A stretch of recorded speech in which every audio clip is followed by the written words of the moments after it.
আমাদেরকে মারধর করলো যে আমরা প্রত্যেক সপ্তাহ গাড়ি নিয়ে আসি দোলখালা থেকে, ওখানে দাঁড়ায় আমাদেরকে বলে 1000 টাকা করে দাও।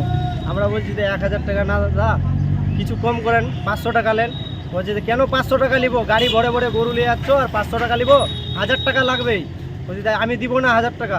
ও বলছে যে দিবি না, চলো অফিসে চলো। অফিসে নিয়ে যে আমাদেরকে ওরা তিনজন ছিল, আমাদেরকে মারধর অনেক করেছে।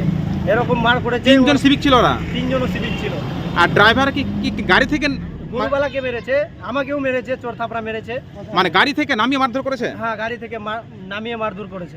ওদেরকে বলছে যে পুলিশ ওদেরকে নিতে বলেছে, আমাদেরকে এখানে ক্যাম্প বসাইছি, আমাদেরকে নিতে বলেছে, ক্যামেরা লাগানো আছে, দেখো সব কথা হচ্ছে, ক্যামেরাতে দেখছে স্যারগুলো। এই গাড়ি গেলে আমাদেরকে টাকা নিতে বলেছে। এগুলো সিভিক বলছে? হ্যাঁ, এগুলো সিভিক বলছে। ওখানে কোনো অফিসার ছিল না, তিনজনের সিভিক ছিল। হ্যাঁ, অভিযোগ করবো আমাদেরকে কেন অত্যাচার হচ্ছে।